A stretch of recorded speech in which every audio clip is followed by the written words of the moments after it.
The more you drink, the better zombie takeout sounds.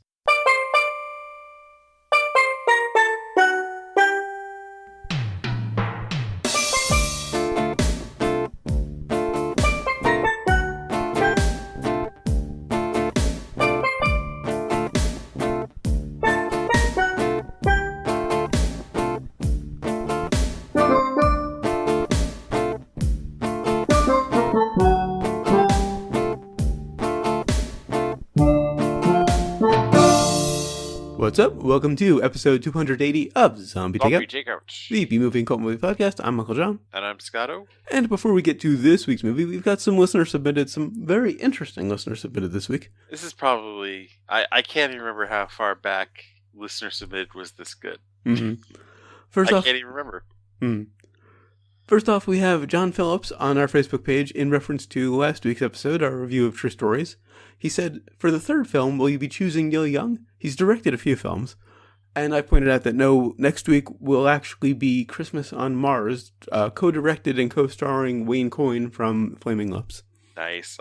We're kind of burning a Christmas option, but I'm psyched to see the weirdness of Wayne Coyne. It's a Wayne Coyne movie. I have to see that. I mean, honestly, musically, the Flaming Lips have I think they've gone too far out there the last few albums. I was actually listening to a bunch of their stuff the other day just to kind of catch up because it's been a while since I've heard more than like Do You Realize? And I heard She Don't Use Jelly ages ago, but that's about all I've heard.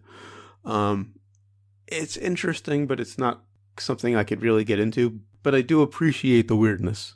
I mean, I think like the Soft Bulletin before Do You Realize, or Yoshimi, and I think At War with the Mystics after that, I mean they're really channeling like that 70s prog rock sound, and it was really just spot on. And then I don't know if they've just dropped too much acid, but then things just started going off the rails. I think with like The Terror and Convinced of the Hex. I can't remember the album name. Embryonic. But I'm really interested to see what he would do with a movie. Yes. Because, I mean, Flaming Lips is Wayne Coyne, pretty much. And that is around the time when they did that movie, is like when they started really going off the rails musically. Oh, okay. So it could be really out there. We also have a few voicemails. We asked last week for some calls, so we didn't have to call up under assumed names just to keep the number. And god damn, you guys delivered. Yeah, a couple of you responded. First we have Weston Datillo. This is Weston Datillo. Oh, I get it. You're in for the long con. Wink, wink. Yeah, Weston, I don't know what to tell you. It wasn't a gag. What? Huh? Who said that? Those were legit. I mean, it was a normal episode. He's on to us. He's seen right through it. Moving quickly away from that subject, we also have Chaz, who left us two voicemails. Here's the first one. Hey guys, this is Chaz here. Sorry I haven't called for a while. I just want to let you know that I'm still listening and still waiting for Fido. Been waiting for Fido for a long time. Fido keeps getting pushed down on the list. Kind of like date night with my wife. Anyways, looking forward to Fido. Thanks, guys. Oh, man. Why are you pushing it back? Yeah, I had actually forgotten about Fido. I've decided I'm putting that in about 4 weeks. We've got, the rest of this trilogy to go and two more that I want to get to before then, but then we'll put it in right before the one we keep actually trying to push back. I was going to say, can we put it at least before? Yes, it can go before that. Yes! Fido saves us. Mm-hmm. Thank you, Chaz. And apparently Chaz really wants to see Fido because he left us another voicemail. He has a really short memory. Hey guys, this is Chaz again. I think I forgot to mention, when are you guys gonna do Fido? It keeps being pushed back. I think I've called before. Yeah, I think I did. Anyways, I'll try to get with you later. Goodbye. I forgot to check the timestamps, but those couldn't have been very far apart. Now, I don't want to say anything offensive or anything, because, I mean, he's a listener. Called us, and that's just awesome. Yeah. But, is that your real voice, dude? Because, I mean, damn. He's kind of similar to the other Chaz. Not that I would know anything about that Chaz. But he doesn't quite have that valley aspect, not so many dudes and lakes and all of that. I don't know. I just hope he calls again. That's all I gotta say. In fact, I think we need more people calling the Zombie Takeout number and just leaving us weird shit like that. It doesn't even have to be of this planet. As you can tell, we're fans of the weird. So you can reach us at 414-368-9861. You gave the alphabetically challenged alphanumerically challenged number. What, there's another number? Well, no wonder why we're not getting any calls. Anyway, on to this week's movie, which is from 1986, Under the Cherry Moon. This is part 2 of our Rockstar Vanity Project trilogy and our tribute to Prince. Now, was Vanity actually in this movie? I forget. No, she wasn't. I think this was a bit after her time with Prince. Well, then how can we have a Vanity trilogy without Vanity? Actually, if he'd done a movie with Vanity that he'd directed, that would have been ideal. Of course, that brings us to the impromptu plot summary, sponsored by music videos. They're different from movies. And also brought to you by 1986. How was this even done in the same year as True Stories? Now, we have to bear in mind, they're both from different planets. They are. Prince and Byrne. They are entirely from different planets. And honestly, if you look at it, they're kind of trying to tackle the same subject matters, or very similar subject matters. Okay, I didn't really see this as tackling any serious subject matter, but I'm interested. Well, here's the thing. And okay, impromptu plot summary. Well, yeah, let's just get to that first. It's pretty much the same thing. It is the plot of almost every teenage, movie from the 80s, where it's the poor dude going after the wealthy woman. And, he has to, overcome the class differences, and he's even called a peasant in this several times, and there's just so much to overcome with his poorness. Except he's actually a gigolo trying to bilk her for money in the beginning. Yeah, he's just a gigolo, isn't he? Yeah. Anyway, they're living in France. That's of course the difference between this. Okay, I wasn't sure if it was France or not. Yeah, it definitely was.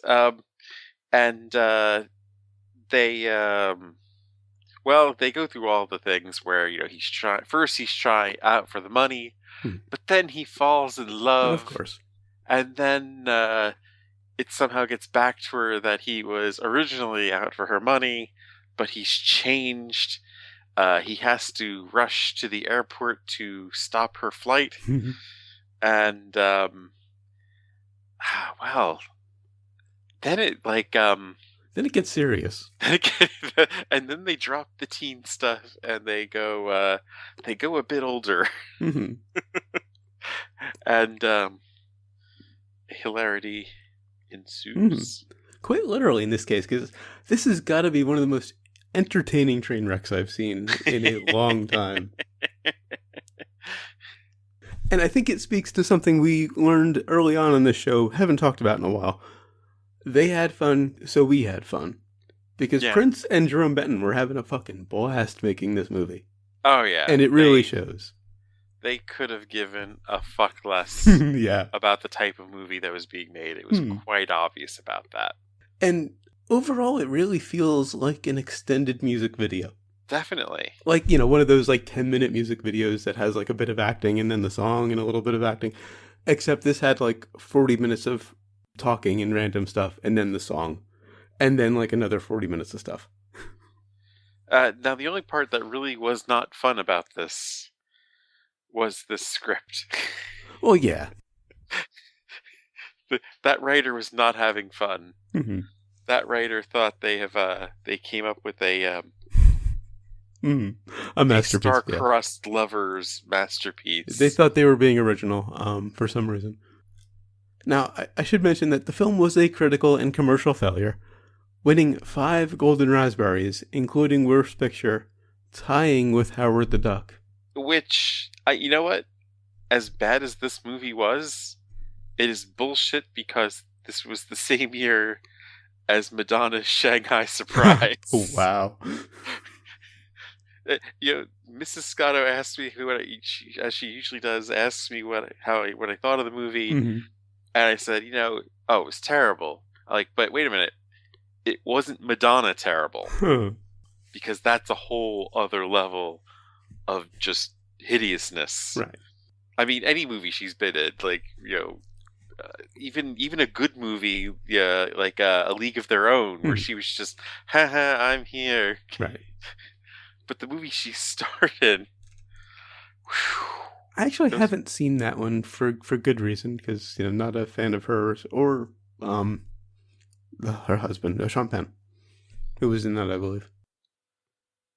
And I think one of the most entertaining parts of the movie for me, it was the film debut of Kristin Scott Thomas, and she is the only one in the cast taking it seriously.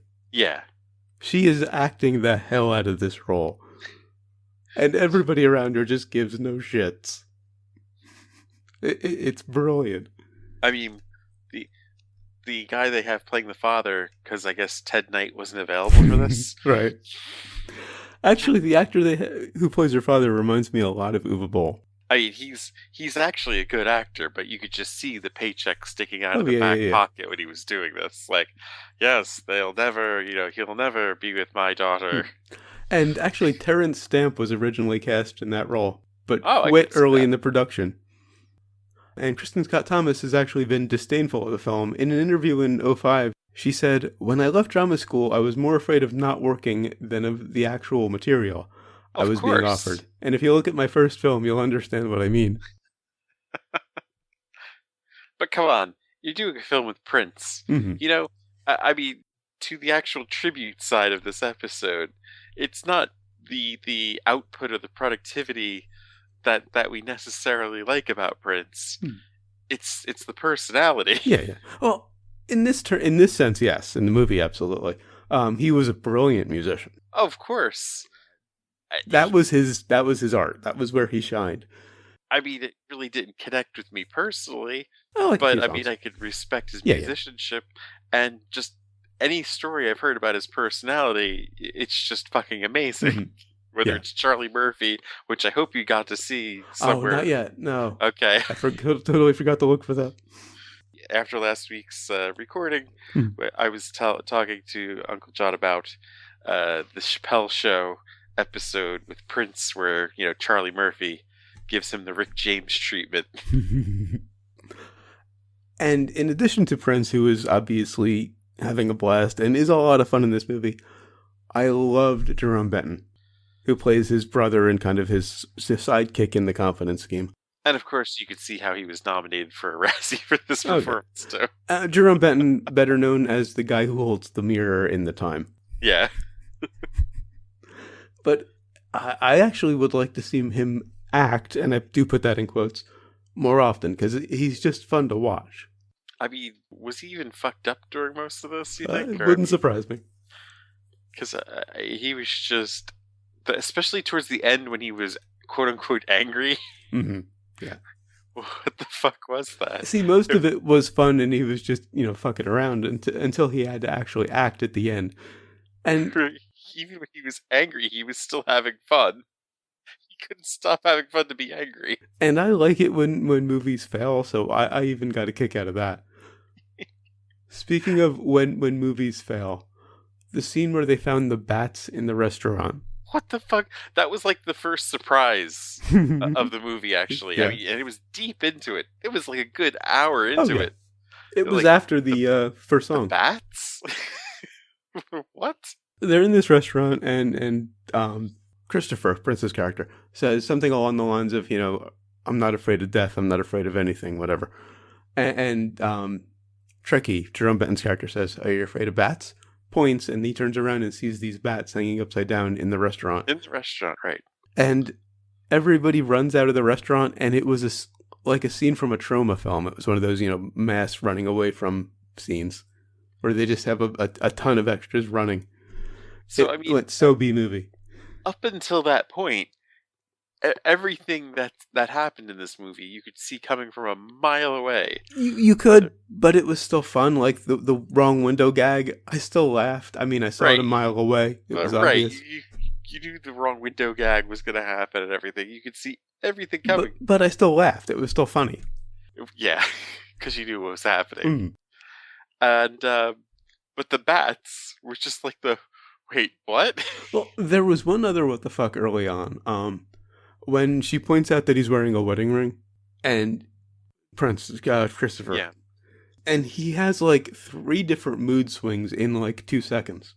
Laughing at it and then calling her a bitch, and then a few other things. That for me was the first what the fuck. I just saw that as bad writing more than anything else. Perhaps. Another what the fuck is when Jerome Tricky, when he's getting serious, says, "I'm my own man." Just like Liberace. I have to wonder if that one was put in as a joke. Well, there were some, they were very close, don't you think? Well, yeah, he was very flamboyant. They were both very close.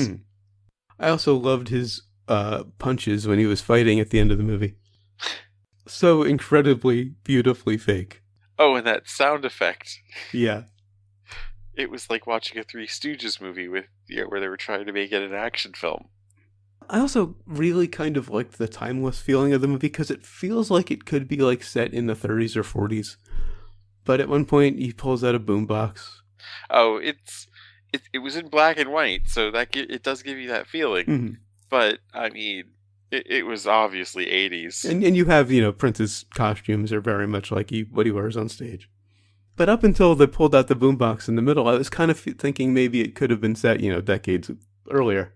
And it could have been. That really kind of fucked with it. That Egyptian headdress kind of thing she was wearing was very 1920s. Mm-hmm. It just gave it a nice feeling of like you really can't pin a time period on it. And then it got weird. Yeah, the ending was not what you expected, So they're running away from her father and his henchmen. And I was kind of rolling my eyes because, you think the ending is going to go how every movie's ending is going to go in that situation. But he's out in the open. They're, hunting for him. And it's just like, how could this not end the way that it did? I still expected him to dodge it somehow or to take cover or to get away from it. I did not expect him to get shot. And yeah. And this is a spoiler. Spoiler before that? Well, that's not even the big spoiler, but I'm going to drop the big spoiler. I think the movie's still worth seeing, even if you know the spoiler. I expected them to show the two of them together at the end. Because he's just taken away on the boat and she says she's going to go with him, presumably to the hospital. When they established that he did die, that was the biggest what the fuck I've seen in a movie in a long time. That seriously earned it a brain for me. Yeah. And I loved the callback to the rent gag at the end. Because early on in the movie, there's this woman who runs a hotel that Tricky and Christopher are staying at. And even though Tricky had just emerged from behind the desk with her and, they were putting their clothes back on, she was still pestering them for the rent.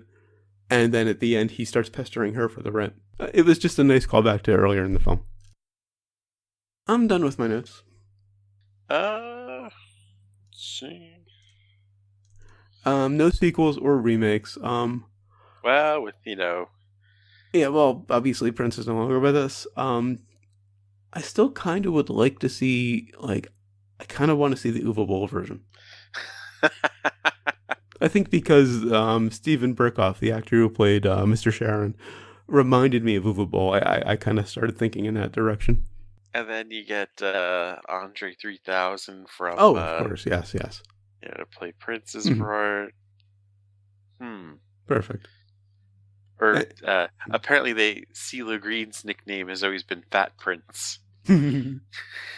Interesting. So maybe you put him in this. On to Brains? On to Brains. I really enjoyed this. I went in with very low expectations because it's one of those notoriously bad movies, but it turned out to be another one of like Dude, Where's My Car and Last Action Hero that I really liked. I'm going to go 4. Oh, wow. I soldiered through this.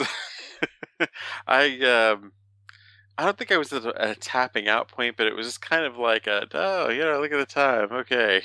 And then the ending happened, so I wasn't going to completely down it because it was nice to look at. The black and white, of course, worked for this.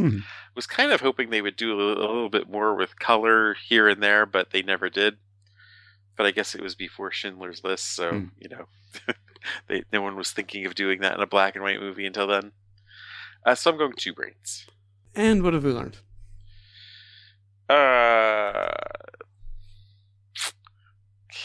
Stay down when someone's got a gun on your head. Jesus, why would you stand up with a white jacket like that? And I learned that Porsches were a lot more expensive in the 80s than they are now. Well, those were Frank's he was buying. Oh, okay, because he gave him like $700,000, and I checked before we started recording, and you can get a 911 convertible today for like $100,000. Who knows what the conversion this is true. was. This is true. I wasn't thinking about that. Because at first when he was saying 100,000 and stuff, I was like, what? And then he said Frank's, and I was like, oh, okay, yeah. The writer for this was the same person that wrote The Prince of Tides, another chick flick, and 7 Years in Tibet. Don't think I've seen either one. I mean, I wouldn't see The Prince of Tides, I don't think, but I haven't seen 7 Years in Tibet either. Sign of the chick flick. But it was, enjoyable because of Prince and Jerome Benton for me. If anybody else had been in those roles, if they'd had a more competent director, I think it would have been a very mediocre movie. And, the music, I mean, there were some parts that were interesting and other parts that were just kind of like, I was enjoying the music. I wouldn't call myself a fan, but I do generally like his music. And like I said, he was an amazing musician. Well, I mean, I liked it when he got into, like, the Funkadelic Parliament kind of stuff, like the scene in the restaurant where he did that. I mean, that was some good stuff. But a lot of it was just, you're not Michael Jackson, dude. Oh, it was 86. Yeah.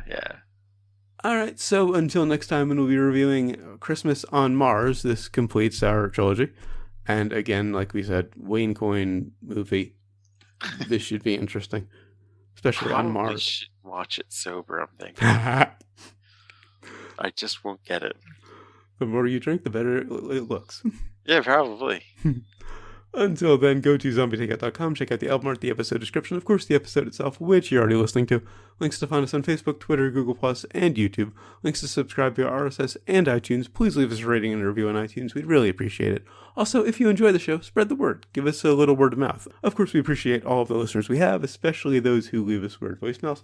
I have incoming news. We've got another voicemail message from Chaz. Oh, you just checked? Yes. Okay. Listen to it, and I'm not even gonna cut this part. Listen to it. I'll splice it in and just tell me what he says, and we'll react. I'll remove that. Hey guys, this is Chaz again. Just wondering when you might play Fido. I'll call back some other time. Thanks for listening. Goodbye. Yeah, okay. We'll get to Fido in a month. All right. Thanks, Chaz. Will we really get to Fido in a month? Yeah. Or are you just jerking him around? No, I'm actually gonna, when we're done, I'll put it in the list right after Ghost in the Shell. But before Batman and Robin, obviously. Of course, yes, because that's the one we're really trying to push off. Yes. Like I said, we appreciate all of the listeners we have, but more would be better. You'll also find the movie list, every movie we've reviewed so far, and every movie we're going to review, up until 300, actually, again, a little bit beyond 300, because we're, switching things around again. Again, we're not going to reveal till we get close, but it is one of those we should have gotten to it sooner movies. Yeah. You'll also find the request form. If you've got a movie you'd like to hear us review, please leave it on the request form. We'll get to it. Yeah, I'd like to do Fido. Well, you're in luck, because we'll be getting to that one soon. And, of course, the recommendations list. I was hopeful for this one once I watched it, but apparently it didn't quite do it for you like it did for me. No, it was a miracle I stayed awake for it. Of course, you can email us, zombietakeout@gmail.com, or leave us a voicemail at 414-368-ZTO1. That's the one I thought you were going to say earlier in the show. Oh. And for the alphanumerically challenged... Well, they can go fuck themselves, the alphanumerically challenged. 414-368-9861. Of course, always remember that you will always be calling from the middle of Milwaukee. And until next time, always remember, never forget, wherever you go in life, there you are. Rest in peace, Prince. Yeah. You're a bit of a maniac, aren't you? Yeah, you're one of them closet maniacs. You just needed somebody like me to bring it out of you.